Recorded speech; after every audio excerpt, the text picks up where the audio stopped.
And we are back with another episode of the Hockey Princess podcast. I am your host, the Hockey Princess. Guys, I'm so sorry I forgot to wear the crown last week. But here we are. Here's the crown in all her glory. Um, it's just me again. Krusty's soaking up some more sun. So this one will probably be a bit shorter. Don't have a ton to cover. Um, just as a reminder, make sure to hit that like and subscribe on other Spotify, Apple Podcasts, or YouTube, however you watch or listen to us ramble on a weekly basis.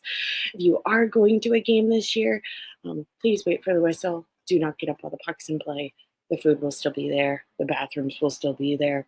Everything will still be there. Please. Um, let's get into it. Have a lot of trades and a lot of NHL things to talk about, which is great. Biggest trade starting off, the first piece of the trade, we've got a trade between the Vancouver Canucks and the New York Rangers. Vancouver receives Hidal, Mancini, and a first-round pick. The New York Rangers receive Miller, Brandstrom, and Dorrington. So now the JT Miller, Elias Pettersson feud has been sort of squashed. Then shortly after, we get Vancouver receives Marcus Pettersson, Drew O'Connor, and Pittsburgh receives a conditional first-round pick, Heinonen, Desharnais, sorry if I botched that, and Bernstrom. Third trade we have between Dallas and the San Jose Sharks. Dallas receives Granlund and Ceci. San Jose receives a first and a conditional third. And then finally, last big trade of this past week between the Calgary Flames and the Philadelphia Flyers. Calgary receives Morgan Frost, Joel Farabee, and Philly receives Andrei Kuzmenko, Jacob Pelletier, a second-round pick for 2025, and a seventh-round pick for 2028. This one's a little interesting. There were rumors that Morgan Frost maybe was coming here. Kyle missed on that. He's now a part of the Calgary Flames. Other, not a trade, but an inquiry. Brandon Saad and the St. Louis Blues mutually separated ways. He was put on unconditional waivers for purpose of contract termination and then was picked up by the Vegas Golden Knights for a one-year contract. So former Blackhawk legend is now with Vegas.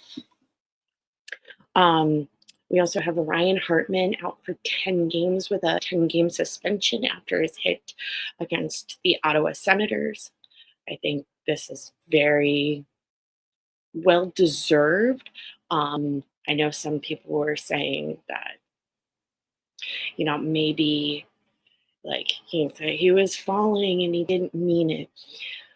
Ryan Hartman is a repeater with stuff like this. He definitely kind of goes above and beyond in terms of the physical aspect of the game. Krusty and I typically talk about, the line and kind of the differences between just being a physical guy and being an NHL player and the intent to hurt. And our biggest thing is that once that line, you've crossed that line and you have the intent to hurt individuals, which from what I saw, my opinion of the situation did look like he was intending to hurt him, then that's not okay. So 10-game suspension, I think this is more than called for. We also have Miro Heiskanen out. He is reportedly month to month. Mark Stone is going to let Dallas pull Mark Stone because now Dallas has $13 million available between different players that are on LTIR. So I'm very intrigued to see what Dallas does come the trade deadline. Just as a reminder, the trade deadline is March 7th. So about 4 weeks away. It's going to be that first Friday in March. It should be very interesting. A lot of people are saying this is a shoo-in for Seth Jones to be a Dallas Star. He's going to come home to Texas. I really hope that's not the case, but it's definitely a possibility and looks like an even bigger opportunity now that Dallas has so much cap space with Miro Heiskanen and the other players that are on LTIR right now. Couple of other things with the NHL. We have Adam Edstrom for the New York Rangers is projected to be out for the rest of the regular season with a lower body injury. Zach Werenski right now is scheduled not to be in the lineup for Columbus's game tonight, which is Tuesday. I know the episode will come out on Thursday, but this is for Tuesday. So if this changes, sorry. Couldn't record the night before because we're going to the Edmonton game. Quinn Hughes is also day-to-day for undisclosed. Whatever maybe hurt my boy Quinn Hughes, because even though it's Blackhawks first, we do love Quinn Hughes, is not a friend of mine. He's day-to-day right now. Petrie for the Detroit Red Wings is out 6 to 8 weeks. Tage Thompson is day-to-day undisclosed. Lindy Ruff, who's the head coach for the Buffalo Sabres, does not expect him to be out long-term. This makes complete sense. During one of the games this past week, Tage Thompson took whether some people say that the hit was intentional, some say that it was just like an awkward happenstance. He did take a significant hit to the upper, like above shoulder head area, and he was down for a little bit. So I think it makes complete sense. While Buffalo isn't in like a tight playoff spot whatsoever, there's no reason for Buffalo management to be rushing back Tage Thompson from a head injury in general. You have Matt Barzal with a lower body out indefinitely, puts a huge hole in the New York Islanders. Also, you have Adam Boqvist getting picked up off waivers for the New York Islanders. That's cool. And we also have Alexander Ovechkin is only 18 goals away from Wayne Gretzky's record. Very exciting. Let's go, Ovi. That is all that we have for the big league. For prospect report, we have 1 goal and 1 assist for our boy Oliver Moore out of University of Minnesota. 1 assist for Sasha Boisvert for University of North Dakota. 2 assists for Ryan Green this past weekend. And the Bean Pot is going on right now. For those who don't know, it's Harvard, Northeastern, Boston College, and Boston University. It's like a Massachusetts competition. They advanced to the finals, so next weekend it's going to be Boston College versus Boston University. That's always exciting. You have 2 assists for Aiden Thompson out of University of Denver, 1 assist for Tage Harding out of Providence College, 1 goal for Don Mustard, also out of Providence College, 1 assist for Ty Henry out of the Erie Otters, 2 goals for Martin Nishiak, and one of his goals was absolutely so impressive. This past weekend from Erie Otters, 1 goal and 2 assists for Jack Pridham from the Kitchener Rangers, 1 goal for Alex Ferrand from the Sudbury Wolves. With a machine of a night, you've got like 6 goals and 3 assists from the Lardass this weekend. I might be getting ahead of myself, but if that kid is wearing the Indian head in the front and not the Rockford Ice Hog come October next year, I wouldn't hate it. With Merrick Vanaker, you got 4 goals this past weekend, also from Brantford Bulldogs. 1 goal for AJ Spellacy out of the Windsor Spitfires. And then, like I said, the Bean Pot is next weekend too for Boston University and Boston College. A little bit of Rockford. First game lost 4-1 against the Grand Rapids Griffins. Kamas net. Koso was in net. Anderson with the lonely goal. There was a little bit of fanfare on the social medias. Everyone was very excited that Kevin Korchinski got a little feisty and Kamasa was backing him up. Well, I do like that. I also just see Kevin not skating fast enough to get the guy that put the puck in the net behind Comesso, but I digress. Second game was also a loss, a 3-2 against the Wolves. Comesso's in net. You've got a goal from Levchinov, Kuzman, and double A assist. Goal from Anderson, double A and Senny assist. They were constantly in the box this game, and I really think that's what did it for them in terms of not being able to win. Also, Bradley Nadeau for the Chicago Wolves with a very impressive game. I know he was a bit controversial to some folks, and when he was put in the lineup for Team Canada for World Juniors, I'm a fan of him. I think he is doing well at the AHL level, and for his age, I think that is impressive. But he had a great game against the Ice Hogs, and then finally, they did win their final game this past weekend in the shootout. But most importantly, guys, I think I've watched Sam Savoie's goal that night at least 100 times. As I say every week, I am going to be insufferable when this kid gets called up. There's no quit in his mentality. The Vets hate to lose, or the Vets don't hate to lose right now, but Sam Savoie hates to lose. Beautiful goal, beautiful setup, or like assist by the double A. He's back with Rockford. I think he's doing very well. I don't think he gets called back up to Chicago anytime soon. I don't think he stays in Rockford and gets re-signed next year. But I think he's definitely helping them right now, and I definitely think he could be a piece for their postseason, whatever that may look like. Too soon to tell. So yeah, a bit of a mixed bag with Rockford right now. A couple of losses, one win.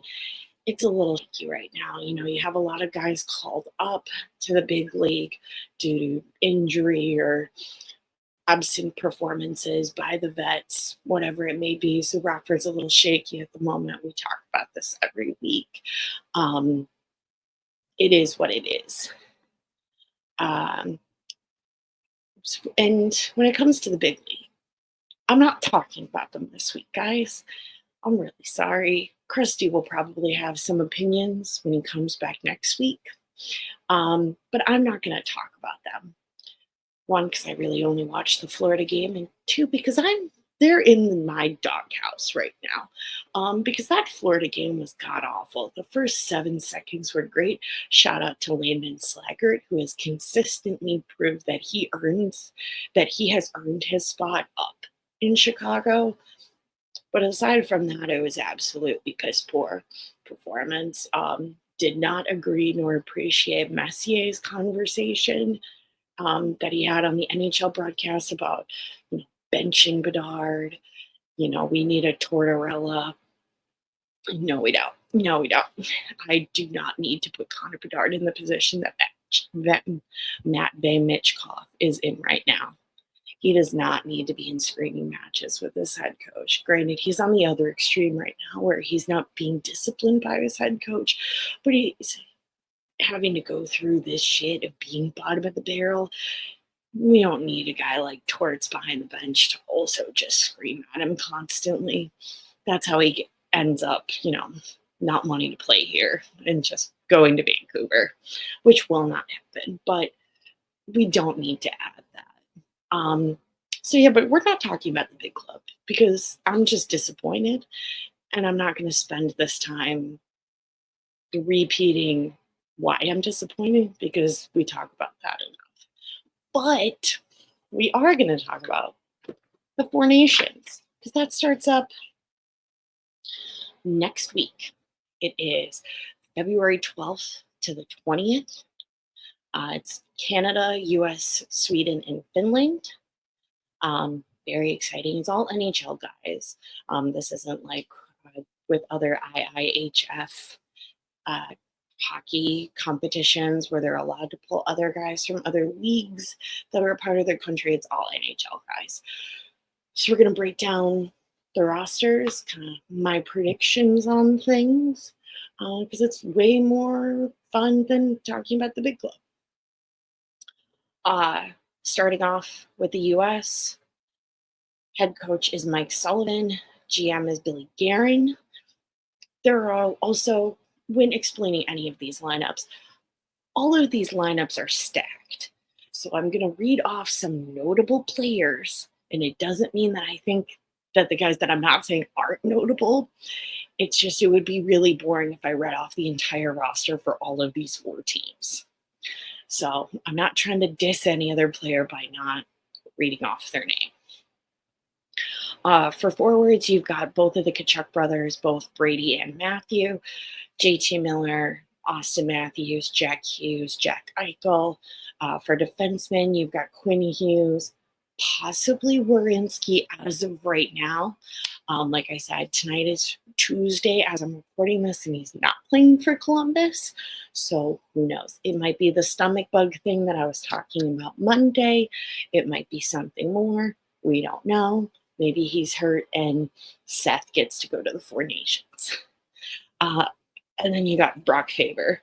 And then the biggest strength that you, or at least in my opinion, compared to the other teams, is goaltending for the US, is certainly their secret weapon. Well, they're not so secret weapon. You've got Jeremy Swayman, you've got Jake Ottinger, and you've got the man, the myth, the legend, Connor Hellebuyck from the Winnipeg Jets. I think why I said that it's their secret but not so secret weapon is yes, can their forward score on US? Absolutely. But guess what? So can everybody else for Canada, Sweden, and Finland. Are their defensemen great? Yes. But so are Canada, Sweden, and Finland. Do the other countries' goaltending stack up to Swayman, Otter, and Hellebuyck? No. I think the one that is potentially the closest is maybe Finland, in my opinion. But it's still not even close. So I think US will do well, obviously.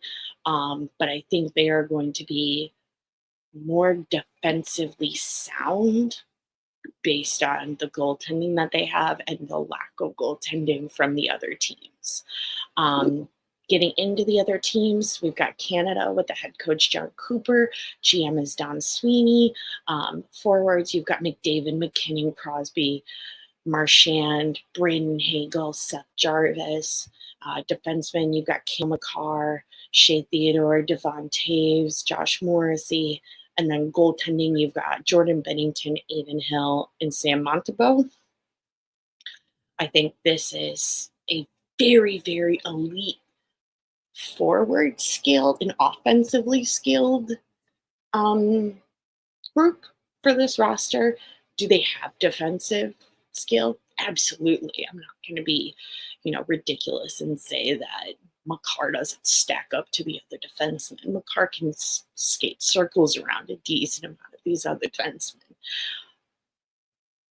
But I don't necessarily trust them as a group. I think when Makar is going to be out there, it's going to be fine because it's Cale Makar. But I just think there's other teams that have a bit more consistency in terms of their defensive game. And goaltending, I think, is going to be Canada's biggest weakness. I think they're going to have the ability to score no problem. But even you look at the forwards, and yes, they have skill, of course. Once again, I'm not going to be nuts and say that McDavid and McKinnon and Crosby are less than like the American guys. That's ridiculous.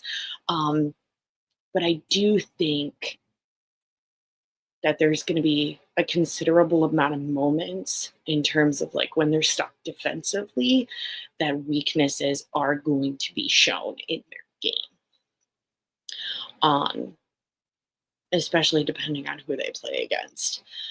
So I think they'll do well, but I also could definitely see all of Canada's game be a very high scoring game, not only for them, but for the other team as well. I don't see Canada's games being like a 3-2 or a 4-3. I think you're looking like a 6-5 sort of situation. Next, we've got Sweden with Sam Halam, and I really apologize if I botched that, who is the GM as well as the head coach, because I learned that it is customary for those roles to be by the same person in Sweden, so they don't have two separate guys. For forwards, you've got Victor Arvidsson, Elias Pettersson, William Nylander, Philip Forsberg, Adrian Kempe, and Jesper Bratt. Which this will also be very funny when Sweden has to play US and Elias Pettersson and JT Miller have to play each other. Be very intrigued to see how that goes. But that's just because I like a little bit of chaos. Defensemen, you've got Gustav Forsling, Erik Karlsson, William Ekholm, and Rasmus Dahlin. Goalies, you've got Ullmark, Gustafsson, and recently added Ersson, replacing Jacob Markstrom. For those who don't know, Jacob Markstrom was hurt recently, so he was taken out of contention for Four Nations. I was a little bummed that Arvid Soderblom didn't get it or wasn't even considered, seeing as if you line up the stats between Arvid Soderblom and Samuel Ersson, Bloom has a better record significantly, but it is what it is. I think Sweden, it'll be very interesting. I don't have a real clear expectation with Sweden or Finland, because this is the first time in a while where I've seen where Sweden and Finland have to structure their game differently. Sweden and Finland, very much part of how they build their team, and a huge priority with building their rosters for international competitions have been getting guys from their professional leagues in Sweden and in Finland, respectively. Now they don't have that, and they just have to go with the NHL guys. So I think it is going to be a little bit of a different setup. Like USA and Canada, they are very skilled. And I definitely think Sweden has the opportunity to be an underdog, because I don't know if anyone's really expecting a ton out of their performance or to be a serious contender like US and Canada. But I think out of the four, they could surprise us the most. Jumping to my favorite team, the team that I will be cheering for, because I'm going to lie, the US is pretty lame this year, is going to be Finland. One, because I've always cheered for Finland. And two, because, like I said, US is a little lame, not having my Patty Kane, Seth Jones, or Alex Vlasic. And because we've got a very, very important guy behind the bench for Team Finland. Head coach is Antti Pennanen, and your assistant coach is the one, the only, Tomo Ruutu. So you best believe I'm cheering for Finland. General manager is Jari Lehtinen. Forwards, you've got Sebastian Aho, Sasha Barkov, Granlund, Hintz, Laine, Lundell, Tavo. That's also a huge reason why I had to cheer for Finland during Four Nations, because the Blackhawks only have one player, and it's on Team Finland. So go Blackhawks, go Finland. And you've got new Carolina Hurricane, Mikko Rantanen. Defenseman, you've got Hakanpää, who is replacing Miro Heiskanen. Like I said a little bit earlier, Miro Heiskanen is out for the Dallas Stars for considerable time. So obviously he's not going to be eligible for the Four Nations. So Hakanpää is coming in. You've got Lundell, Mata, Mikkola. And then in goal, you've got Kevin Lankinen, Blackhawk legend, Ukko-Pekka Luukkonen, and Jussi Saros. I think Finland will do better than Sweden. I don't know how they're going to stack up between US and Canada, but I don't think they're going to be as bad as everyone kind of expects Sweden and Finland to be. I think they run their game so differently. And yes, like I said, a big part of their game is that they get to pick guys from their professional league. But the head coaches and the general managers from Sweden and Finland are also not a part of the NHL. They're from different professional leagues in Sweden and Finland. So even though they aren't getting the roster they typically have for international competitions. They're still the same coaching mindset. And so I think they run their games just very differently than US and Canada.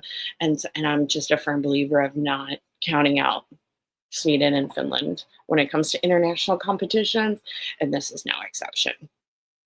And also, because I just want it to be interesting, because I find it so boring when it's the same like two over and over and over again.